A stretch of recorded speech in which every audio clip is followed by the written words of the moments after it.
तो नाज़रीन, तफसीली रिपोर्ट भी आप मुलाहिज़ा कर चुके हैं। इंग्लैंड से पहले टेस्ट में बदतरीन शिकस्त के बाद यह अहम फैसले हुए हैं। कौमी क्रिकेट टीम की सर्जरी और ऐसे में टीम में बड़े पैमाने पर तब्दीलियां देखने में आ रही हैं। 5 से 6 तब्दीलियां अब होने जा रही हैं। दूसरा टेस्ट मैच जो कि 15 तारीख से शुरू होगा, out of form Babar Azam England के खिलाफ अब दूसरे टेस्ट के लिए दस्तियाब नहीं होंगे। मैच से बाहर हो गए हैं, उन्हें रिलीज़ कर दिया गया। इनके साथ साथ विकेट कीपर साबिक कप्तान सरफराज अहमद जो कि मुसलसल नाकाम होते आ रहे हैं, वो भी टीम से बाहर निकाल दिए गए हैं। हसीबुल्ला इन और इमामुल हक जो कि ओपनर है कौमी टीम के, उनकी टेस्ट स्क्वाड में वापसी हुई है। इनके साथ साथ जो नए खिलाड़ी हैं कामरान गुलाम, मेहरान मुमताज़ और मुबस्सिर खान भी स्क्वाड में शामिल किए गए हैं। यह अहम फैसले हुए। चेयरमैन PCB की ज़ेर सदारत इजलास हुआ जिसमें मेंटोर्स की जानिब से भी शिरकत की गई। नए खिलाड़ियों की कारकर्दगी रमा सीरीज़ के अख्ताम तक मुकम्मल करने पर इत्तफाक हुआ है। इसके साथ साथ ये भी फैसला किया गया कि फिटनेस का भी सीरीज़ के ख़त्म होने तक मुकम्मल करने का फैसला किया जाए और सिलेक्शन कमेटी के अरकान और मेंटोर्स ने अपनी अपनी तजावीज़ दी हैं। मोहसिन नकवी ने पिचेस का मयार बेहतर बनाने की भी हिदायत की है। इंग्लैंड से पहले टेस्ट में बदतरीन शिकस्त के बाद कौमी क्रिकेट टीम की सर्जरी, बड़े पैमाने पर उखाड़ पिछाड़, 5 से 6 तब्दीलियां, out of form Babar Azam England के खिलाफ दूसरे टेस्ट मैच से बाहर रिलीज कर दिया गया। विकेट कीपर सरफराज अहमद भी आउट, हसीबुल्ला इन और इमामुल हक की वापसी हो गई। कामरान गुलाम, मेहरान मुमताज और मुबस्सिर खान भी स्क्वाड में शामिल हैं। चेयरमैन PCB की ज़ेर सदारत अहम इजलास, नए खिलाड़ियों की कारकर्दगी रवां सीजन के अख्ताम तक मुकम्मल करने पर इत्तेफाक कर लिया गया। फिटनेस का भी सीरीज के खत्म होने तक मुकम्मल करने का फैसला। सिलेक्शन कमेटी के अरकान और मेंटोर्स ने तजावीज़ दी। मोहसिन नकवी की पिचेस का मयार बेहतर बनाने की भी हिदायत। इंग्लैंड से पहले टेस्ट में बदतरीन शिकस्त के बाद कौमी क्रिकेट टीम की सर्जरी, बड़े पैमाने पर उखाड़ पछाड़, 5 से 6 तब्दीलियां, out of form Babar Azam England के खिलाफ दूसरे टेस्ट मैच से बाहर हैं, उन्हें रिलीज कर दिया गया। विकेट कीपर सरफराज अहमद भी आउट, हसीबुल्ला इन, इमामुल हक की वापसी, कामरान गुलाम, मेहरान मुमताज, मुबस्सिर खान भी स्क्वाड में शामिल। चेयरमैन PCB की ज़ेर सदारत इजलास हुआ जिसमें नई खिलाड़ियों की कारकर्दगी रवां सीजन के अख्ताम तक मुकम्मल करने पर इत्तफाक किया गया। इसके अलावा फिटनेस का भी सीरीज के खत्म होने तक मुकम्मल करने का फैसला। सिलेक्शन कमेटी के अरकान और मेंटोर्स ने तजावीज़ दी। मोहसिन नकवी की पिचेस का मयार बेहतर बनाने की हिदायत। इंग्लैंड से पहले टेस्ट में बदतरीन शिकस्त के बाद कौमी क्रिकेट टीम की सर्जरी, बड़े पैमाने पर उखाड़ पछाड़, 5 से 6 तब्दीलियां, out of form Babar Azam England के खिलाफ दूसरे टेस्ट मैच से बाहर रिलीज कर दिया गया। विकेट कीपर सरफराज अहमद भी आउट, हसीबुल्ला इन और इमामुल हक की वापसी। कामरान गुलाम, मेहरान मुमताज और मुबस्सिर खान भी स्क्वाड में शामिल। चेयरमैन PCB की ज़ेर सदारत अहम इजलास हुआ जिसमें नए खिलाड़ियों की कारकर्दगी रवां सीजन के अख्ताम तक मुकम्मल करने पर इत्तेफाक कर लिया गया। फिटनेस का भी सीरीज के खत्म होने तक मुकम्मल करने का फैसला। सिलेक्शन कमेटी के अरकान और मेंटोर्स ने तजावीज़ दी। मोहसिन नकवी की पिचेस का मयार बेहतर बनाने की हिदायत। और यकीनी तौर पर जिस तरह की कारकर्दगी का मुजाहिरा किया गया है पाकिस्तान टेस्ट टीम की जानिब से, उसके बाद ये तब्दीलियाँ बनती भी हैं। इससे पहले हमने ये भी देखा कि अगर पहले मैच की बात की जाए तो पाकिस्तान ने 550 से ज़ायद स्कोर किया और इसके बावजूद पाकिस्तान को शिकस्त का सामना करना पड़ा 1 इनिंग्स और 47 रन से। और इससे पहले जब बांग्लादेश का टूबा था तो उसमें भी हमने देखा था कि पाकिस्तान को वाइट वॉश शिकस्त हुई थी और तारीख रकम की थी पाकिस्तान में आके बांग्लादेश ने। और उसके बाद पाकिस्तान की जो नाकामी का तसलसल था वो जारी रखे हुए है पाकिस्तानी टीम। इसके बाद हम ये देख रहे हैं कि टीम में बड़े पैमाने पर उखाड़ पछाड़ की गई है। 5 से 6 तब्दीलियां बताया जा रहा है कि अब अगले मैचेस में होने जा रही हैं। Out of form Babar Azam England के खिलाफ दूसरे टेस्ट मैच से बाहर कर दिए गए हैं और ये पहला मौका है कि बाबर आजम को टेस्ट टीम से बाहर किया गया है सिर्फ परफॉर्मेंस की बेस पे, क्योंकि वह परफॉर्म नहीं कर पा रहे हैं, उन्हें दूसरे टेस्ट से बाहर कर दिया गया है। इनके साथ साथ wicket keeper batter Sarfaraz Ahmed भी आउट कर दिए गए हैं और जो नए खिलाड़ी शामिल होने जा रहे हैं टीम में, हसीबुल्ला का नाम है, इमामुल हक की भी वापसी होने जा रही है जो कि अब ओपनिंग की जिम्मेदारियां संभालेंगे। उम्मीद है कि इनकी शिरकत से टीम कुछ बेहतरी की जानिब यकीनी तौर पर ज़रूर जाएगी। इसके साथ साथ कामरान गुलाम, मेहरान मुमताज़ और मुबस्सिर खान भी स्क्वाड में शामिल किए गए हैं।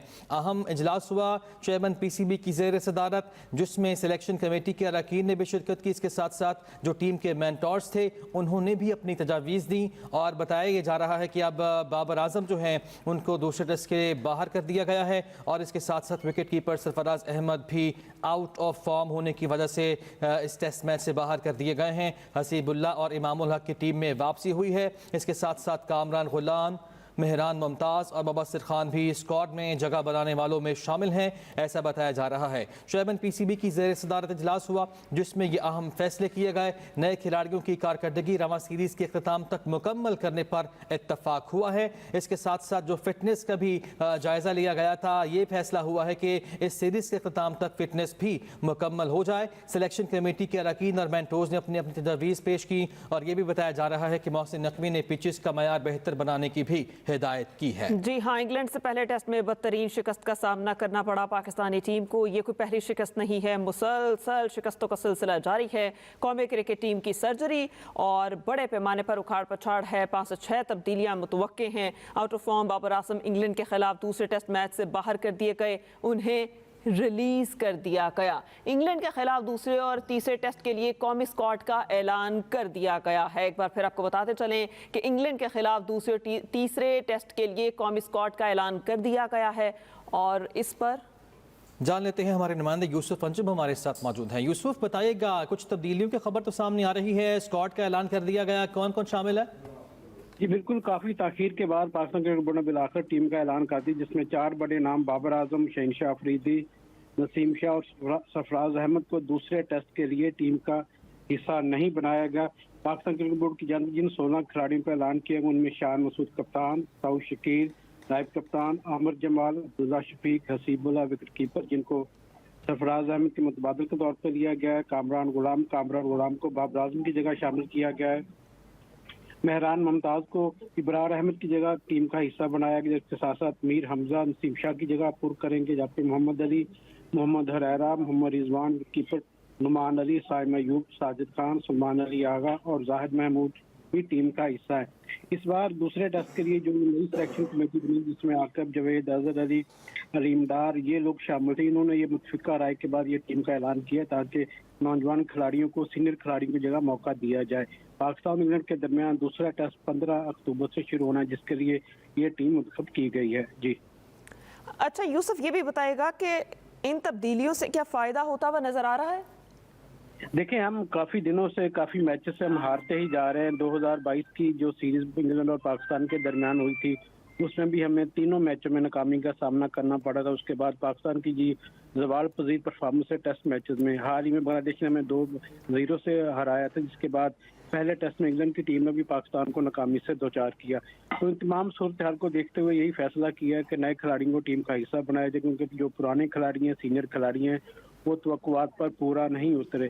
हमारी सबसे अहम जो मरकज होता है टीम का, वो होता है बाबर आजम। बाबर आजम आखिरी बार 2022 में 1970 से स्कोर किया, जिसके बाद उनकी परफॉर्मेंस मुसलसल जवाब का शिकार है और यही वजह कि अब सही परफॉर्मेंस भी इनकी बेहतर नहीं थी, इस वजह से तब्दीलियां की गई। यूसुफ अंजुम, आपका बहुत शुक्रिया। इस पर मजीद बात करने के लिए हमारे साथ मौजूद हैं सलीम खालिक। जी सलीम खालिक साहब, बताएगा, ये जो तब्दीलियां इतनी देर से की गई, क्या अब इनका कोई फायदा होता हुआ नजर आएगा? नहीं, मुझे बज़ाहिर कोई इतना बड़ा फायदा होता हुआ नजर नहीं आ रहा है, लेकिन ये बहुत बड़ा रिस्क लिया है। एक साथ आपने 4 प्लेयर्स को बिठा दिया। 4 में से चले सरफराज का तो खेल नहीं रहते, लेकिन बाबर, शाहीन और नसीम एक साथ तीनों को बाहर करना, ये एक बहुत ही अजीब फैसला है। शायद नए सेलेक्टर्स आए हैं जो उनको जाहिर भी करना था, दिखाना भी था कि जी हम लोग आए, हमने ऐसा डिसीजन लिया। एक एक करके करते या फिर उनको बता के करते तो फिर जरा कुछ बेहतर होता, क्योंकि आगे बड़ी इंपॉर्टेंट सीरीज आनी है। कोई अभी फौरी तौर पर ऐसा कोई मैचेस भी नहीं है डोमेस्टिक में जहां पर जाकर ये प्लेयर्स अपनी फॉर्म बहाल करेंगे।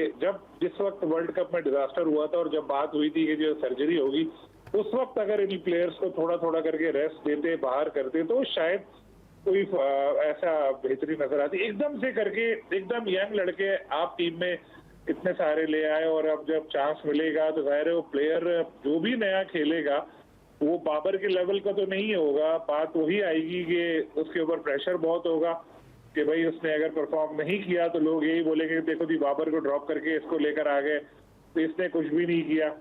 और अगर कर गया तो बहुत अच्छी बात है। फिर इम्पोर्टेंट चीज ये है कि क्या बाबर आजम को एतमाद में लिया गया है या शाहीन शाह अफरीदी को एतमाद में लिया गया है इम्पोर्टेंट डिसीजन से पहले, या एक फैसला कर दिया, क्योंकि लग ये रहा मीडिया को एतमाद में लिया होगा, क्योंकि मीडिया के जरिए ये बातें तो भाई सामने आ गई थी। लेकिन इन दो में से प्लेयर्स जो हैं इनको शायद इस हद तक नहीं बताया गया और एक अपना डिसीजन लेकर कहा गया है। अगर बाबर खुद कहते हैं, शाहीन खुद कहते हैं कि हाँ जी हमें रेस्ट करा दें तो करते, नहीं तो एटलीस्ट इस सीरीज तक ख्याल रखना चाहिए था, क्योंकि इतनी बदतरीन शिकस्त हुई है पहले मैच में पाकिस्तान को, उसके बाद एक प्रेशर बहुत ज्यादा बिल्ड हो चुका है। तो अब अगर बकिया जो दूसरे मैच हैं उसमें भी कोई इसी तरह का हुआ तो ज्यादा नुकसान ही होगा, फायदा होता कोई ऐसा नजर आ नहीं रहा। और खासतौर पे बॉलिंग अटैक के हवाले से मैं कहूंगा कि जो दो मेन बॉलर थे, दोनों मेन बॉलर्स को बिठा दिया गया। हालांकि जो पहले टेस्ट की पिच थी वो पिच तो ऐसी थी कि जहां पर सारे ही स्ट्रगल कर रहे थे, फास्ट बॉलर्स के लिए कुछ था ही नहीं उसमें।